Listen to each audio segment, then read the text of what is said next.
Well, good afternoon, everyone. This is Gerard with Fab News, and I am live here with Mrs. Gloria C. Jones, and I'm interviewing her today. And we're just talking about some adversities that she's faced with the Florence One School District. And so I'm going to first of all allow you, if you will, to introduce yourself to the viewers. Hello, everyone. My name is Miss Gloria C. Jones, and I'm pretty well known as an advocate as well as a community leader here in Florence. Okay.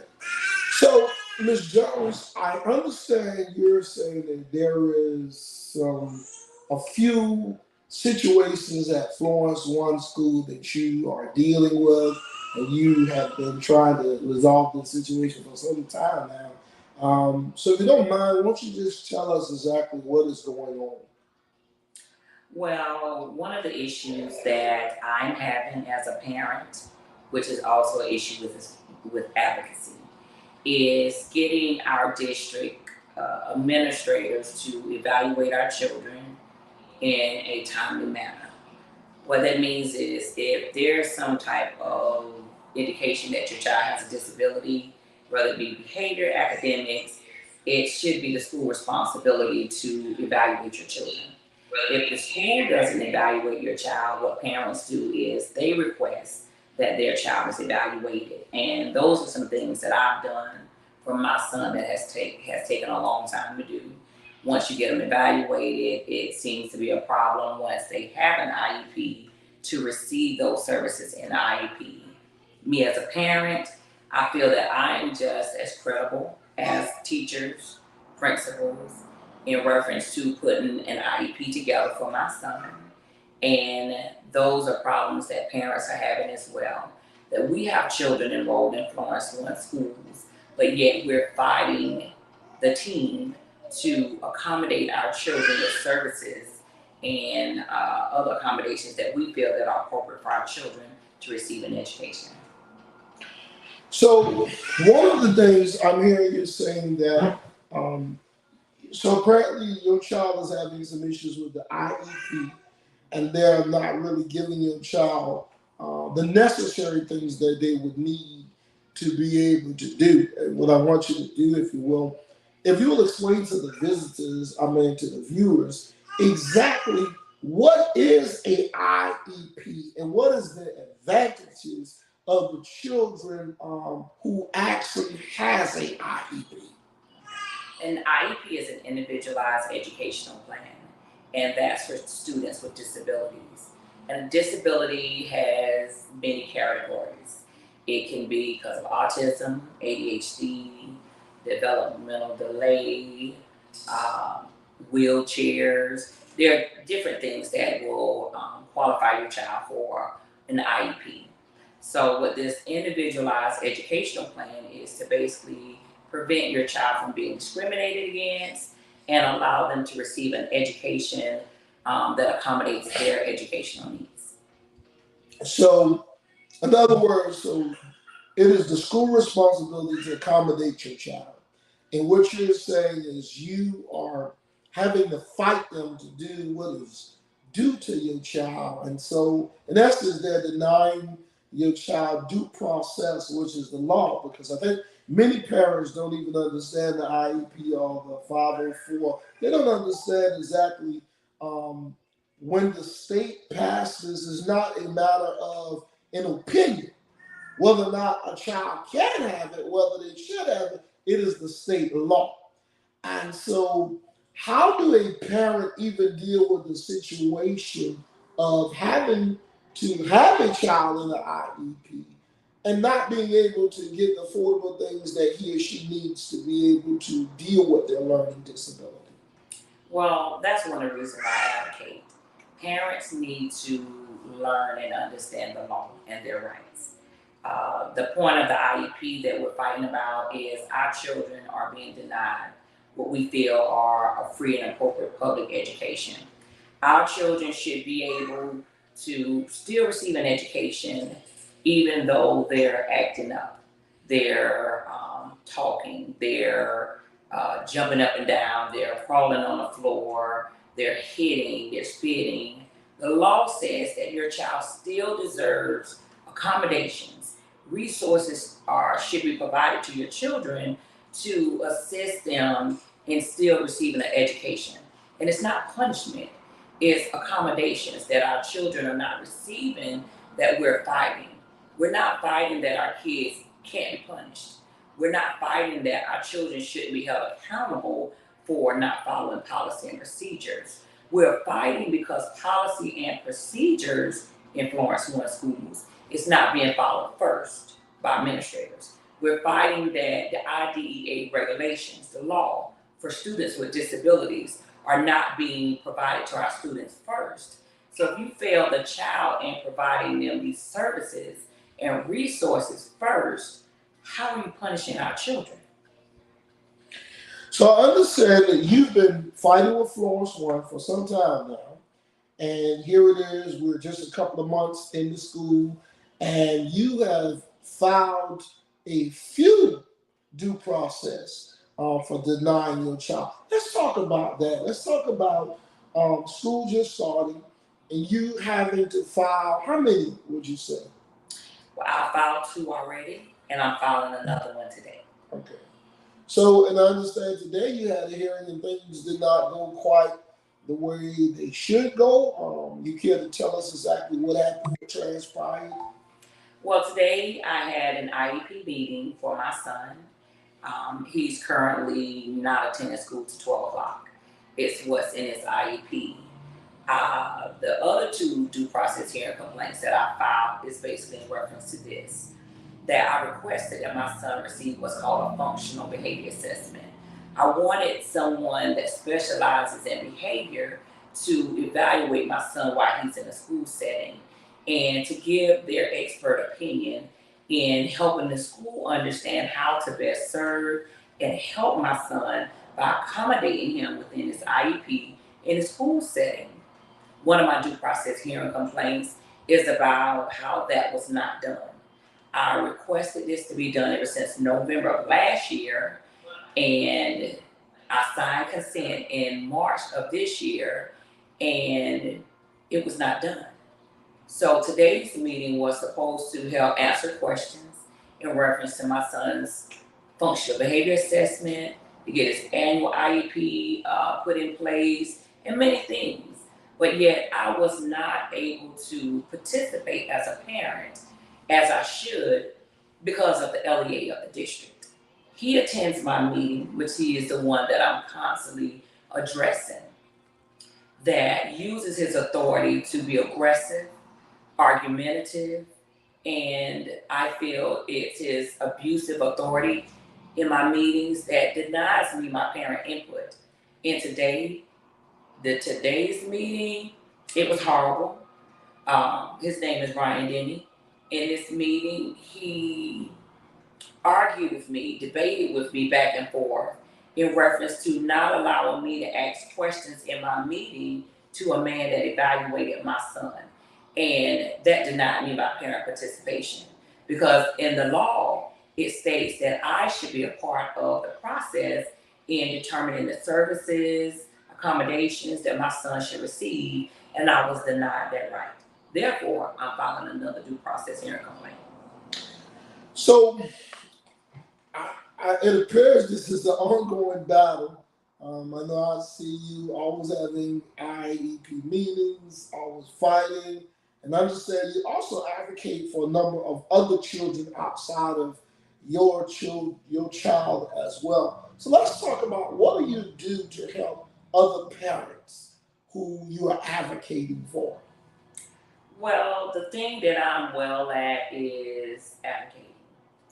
My name is well known here in Florence One Schools, as well as in Darlington, Timothyville, which is now Florence. And I feel the district is well aware of me understanding the law and researching the law. And by me being on social media and helping so many parents, they share my experience of helping them with others. The thing that I've done was help parents that have tried on their own, and they've done a great job. They have talked to teachers, principals, requesting that their children be evaluated because they felt like their children had a disability. And instead of evaluating their children, they were told by teachers and principals that they didn't need to be evaluated, or that they should get the doctor to evaluate their children. Or if their child already has an IEP and they're needing behavior support and the school won't provide those behavior support, parents tend to call me because they feel I'm knowledgeable of the law, which I'm aware of many things that I do share. And what I do is help parents have support in helping them get their point across in these meetings. For example, there was a parent that called me on Friday. They wanted to remove her child from Greenwood Elementary School and send her child over to Lucy Davis School. And the parent didn't agree with that. But someone told her to call me. And in less than an hour, I basically asked her, did she trust me? Because she didn't know me, I didn't know her. And I sent an email to the district, to the superintendent, to the state, and addressed the parents' concerns that her child was being forced to be removed from a school she didn't agree with. And in an hour, they stopped their attempt to place this child at a different school. We requested an emergency meeting. We had a meeting on Wednesday, and on Wednesday that just passed, the meeting went well. But my point is, why did I have to be in that meeting for the meeting to go well? That should have happened without me. The parents should have been able to have a meeting with a team of people that say that they care about our children and that they're putting children first. They should have been able to have this meeting without me, but instead, parents call me to advocate to assure that their children are getting a free and appropriate public education. Their parent input is being provided in these meetings, and I help them to collect the data and documentation that they need to support them if they need to file complaints. So, what would you say to a parent who is actually going through if their child is being denied the due process in terms of whatever the district is supposed to provide for them? What exactly would you share with that parent, and what are some avenues that they can take to probably reach out to you or try to get the necessary help that their children would need? Well, one thing I always share with them is research the law. Knowledge is power.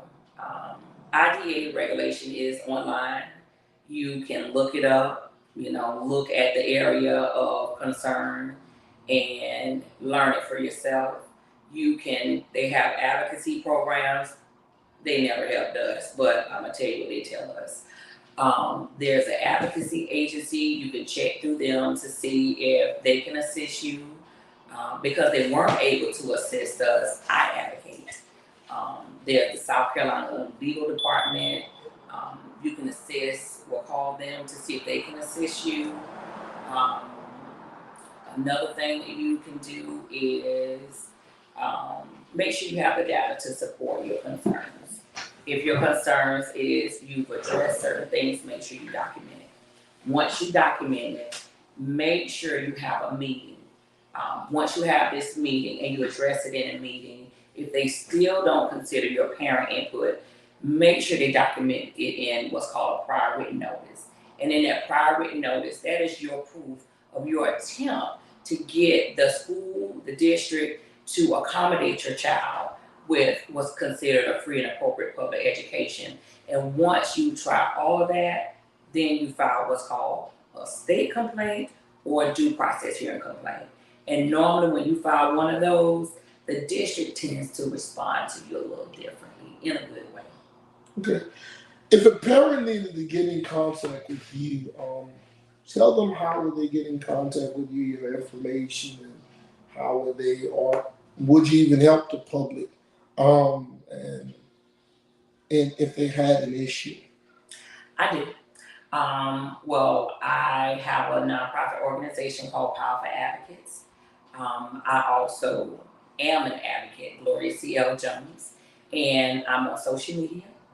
My personal cell phone number is 843-260-0846. My office number is 843-702-2593. But this is my parent that walked in that I advocate for her as well. But yes, I do help the public. I don't charge. I do assist parents for free, but I do encourage them to support my nonprofit organization, which is my attempt to give back to the community, to provide this service for free. Because me as a parent, I did hire an attorney, and it cost me $15,000. And I can't imagine every issue that I've had that I have to pay $15,000. To most parents, that's a lot of money to spend on getting the help that you need for your child, and you may not be able to get that money back.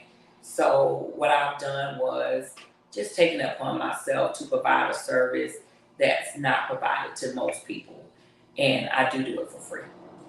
Okay. So there you have it right here live at the Voice Community News. I'm here again today with a parent who is an advocate for the community and the children, Mrs. Gloria C. L. Jones. And I'm going to wrap this up, Ms. Jones, and I'm going to let you. That's a parent. Okay.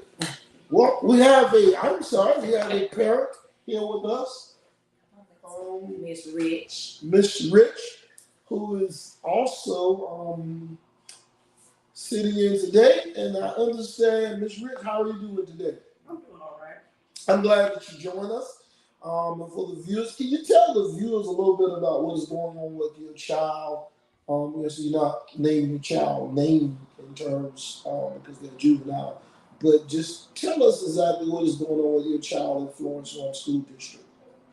Well, I've had like I can say a very traumatic experience with Florence schools. I currently have two children that attend Florence schools where I attempted to get help on numerous occasions and how I was ignored. And I thank God I was able to meet Miss Jones, because it was like in the beginning, if something happened, the school pretty much, this is what happened and that's it. But when, I met with her, and she started helping me with my children, she was very knowledgeable of the law, the policy and procedures, and, she attended a whole bunch of meetings with me to help assist. And it's just like, it's crazy because like the district, the schools, they never educate me on certain things. I mean, like, I learned a lot of information from her. Like, it was a game changer meeting her. It was like, with me not knowing and being educated about state complaints, due process hearings, even certain things with the, the evaluations, the IEP meets and that kind of stuff, I didn't know. So it's like the school, they didn't inform me and it just pretty much got over it. I have experienced some terrible experiences with both my kids. Williams Middle, Wilson High School, discrimination, targeting, and all that kind of stuff. It's very traumatic, for me as a parent and my children. I mean, I don't want anybody else to go through this experience. It just seems like the only way you get their attention, it's like I've sent out emails to the board, to the principals, people that I think that would care, but it seemed like the only time it seemed like you can get attention is when you do these complaints and stuff, and it should not be like that.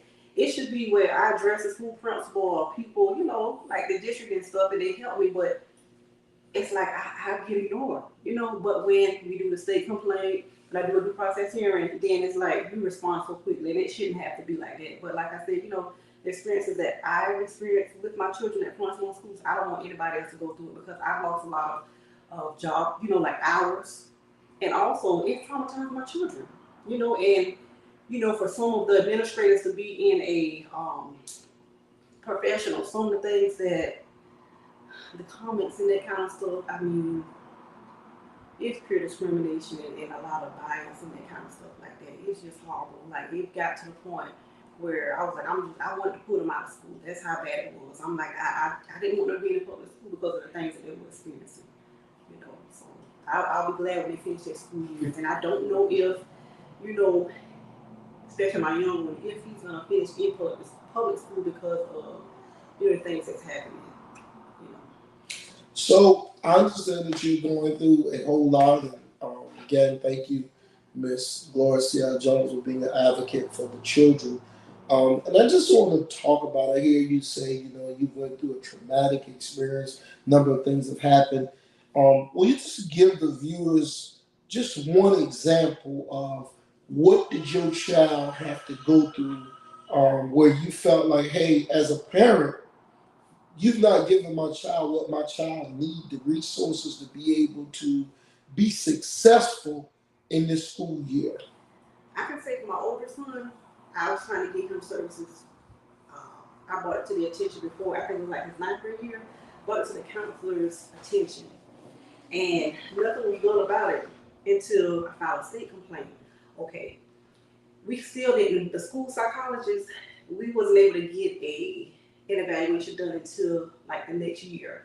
Okay, after the evaluation was done, according to the report, you can see where my son had some kids, where he had some struggles. It was even stated by the school psychologist where he struggled like in the algebraic expression, but when he broke it down to him, he was able to understand it. With that data from the report, from some of the information from the teacher, and even my own son saying that he was struggling, it's like they denied him services. And it's like their model of students supposed to be put first. It's not, I don't see it. So I hate to cut you off, but I want to ask a question because I know a parent who's going through right now, and so many times they tell the parent, well, you need to take this child to the doctor first before you do anything. But what happens, and I guess you can help me out, Ms. Jones, what happens if a parent can't afford the doctor? Maybe they don't have Medicaid, maybe they don't have Medicare, maybe they don't have the resources for a doctor to evaluate the child. Are you telling me that there is someone in the school system that can evaluate that child and they not go to the doctor? Yes, the law says that if you request your child be evaluated, the district is responsible for evaluating your child. Okay. And if they're going to deny the right to evaluate your child, they have to provide something called a prior written notice. And they have to explain why they are rejecting or denying your child the right to be evaluated. Because again, this is federal funds. This is a free service. And if they don't provide that service, that's why we file what's called state complaints or due process hearings, because it's a free service to any student. Okay. Well, is there anything else you want to share with us? I would say if y'all are experiencing any issues with the Florence One school, with your kids, please, the information that Ms. Gloria C Jones provided to y'all, please reach out to her, because, like I said, I was very thankful to God, for meeting her, because I was expecting my heart when things would happen at the school. It was something more to be done. And I just didn't know what direction to go, and the school didn't inform me. But it's like she's very knowledgeable of the law, and I reach out to her, and like I ask questions, to the school, and please, for paper trail, email y'all stuff, because I've experienced in due process hearings where they're not on the oath, okay? And please make sure that, like I said, paper trail, emails, documents, because talking on the phone or in person, it can change and go to a whole different thing from what it was actually was. So just take full advantage. Just take full advantage of Miss Jones. She's a great help. And not just with the school. It's like outside of school and that kind of stuff. She's a great person. She helps me, with my children and that kind of stuff. Very encouraging. It's beyond the school too. So. You won't regret it. So here you have it. Again, I'm going to let Mrs. C.L. Jones wrap this thing up for us. You have it. We hear a lot of the interview for those of you who just joined us, and we're talking about Florence One School District. But I want you to understand this. The avocation doesn't just stop at Florence One School District, because I understand, and if I'm right, you're saying that these are state mandates. And I have a question, and I'm gonna let you ask. So, how far are you willing to travel throughout the state if a parent have a problem? I can't afford travel, but I do assist parents outside of the state of South Carolina. I attend virtual meetings. I have parents that I've assisted in California, Maryland, Georgia. So I don't have to actually be present in the meeting physically. I can attend virtually. So I do offer those services, so it doesn't have to be just in South Carolina. So there you have it. I understand, and you said the key thing is you're helping advocate for children for free. Yes. Nothing at all. No strings attached just because I guess you love kids that much you want to advocate for them. So I'm going to allow you this opportunity to give some closing remarks. And again, please make sure that you share your information so that the viewers would be able to make contact with you if they need to. Well, my name is Gloria C. Jones. I feel that I have been chosen to do something that many will not. I feel that God has called me to help His people, His children, within the school system, not just Florence One schools. That there is a major problem in our nation of children being discriminated, not just students with disabilities. But I'm here to advocate, to assist, to share the knowledge, information of policies, procedures, law, and to be a support to people that feel like there's nowhere else to turn. Because there are other people I'm sure that may help, I just don't know them. So I make awareness of me being there for those that are just looking for somewhere to turn when they have nothing else, no one else to turn to. Um, and like I said, I do provide my services for free. Financially, it has not cost me a whole lot to do what I do other than transportation and print and paper. But it has been a blessing that people do join my nonprofit organization. They give donations, but whether they do or not, that is not what drives me to help people. Um, Again, I stated my contact information is 843-260-0846. That is my cell number.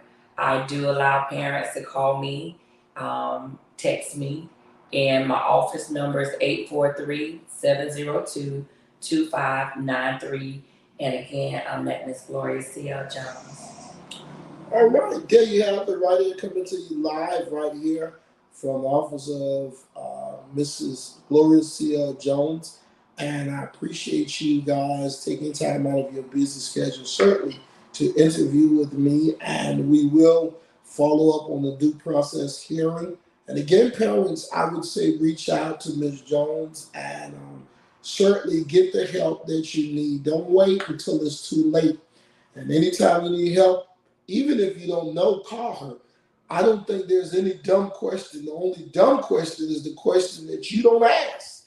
You don't have to allow people to violate your right. And again, Ms. Jones, we want to say thank you so much for taking time out of your busy schedule. And certainly, parent, thank you so much. And again, we apologize for all that you went through. But this leads to this, guys. And I guess it filter over to voting. Make sure you get out to vote, vote the right people on the school board. And I'm not throwing rocks at anybody. I'm not a political person, but I will say vote. And make sure you find out what a person's belief is when you vote. Don't vote for your cousin because that's your cousin or your neighbor or your grandmama or your aunt. You need to figure out where does it stand because in every school district there's a superintendent. And then that superintendent, whether you realize or not, the board has one employee and not the whole district.